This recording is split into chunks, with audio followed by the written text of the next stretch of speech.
Hey everybody, Pastor Scott here at Oak Ridge.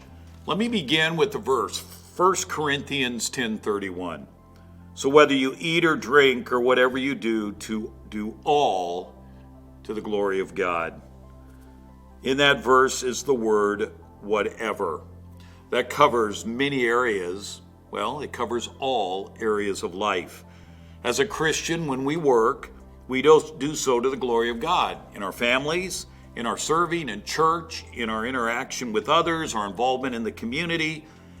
All we do is to glorify God, to point others to Him, and to bring honor to His name. But this verse also leads to a question that causes debate, and here it is. Does 1 Corinthians 10:31 also include the area of political involvement? In short, the answer is yes. As followers of Jesus, how we see the world, even politically, should be guided by Scripture. And when it comes to voting, for example, we are to do so carefully, honoring Him in this area as well.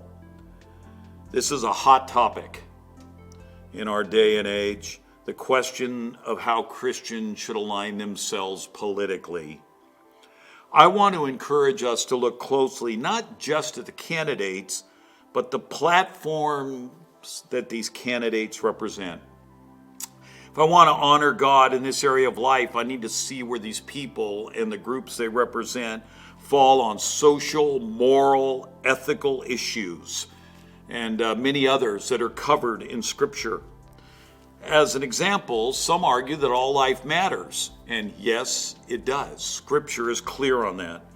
They like to say they're not just a one-issue voter. They look beyond just abortion. That sounds great, and everyone does matter to God, but to overlook a platform, and this is my opinion as a pastor and as a believer, to overlook a platform that radicalizes abortion is, to me, as a follower of Jesus, simply unacceptable. Life begins at conception. Psalm 51 is clear on that. The baby in the womb is a human being. Psalm 139, Jeremiah 1, Luke 1:44. To me, any platform or individual who overlooks the unborn, I simply cannot vote for. It will not protect those that are in the womb.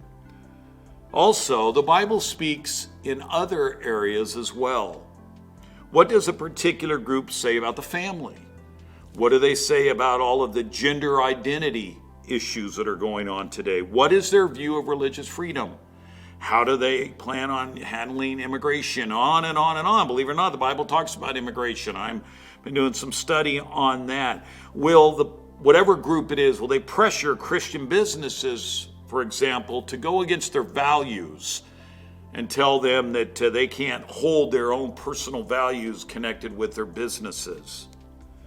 In closing, I just want to remind us that we have a responsibility to honor God in the political realm as well as any other area of life.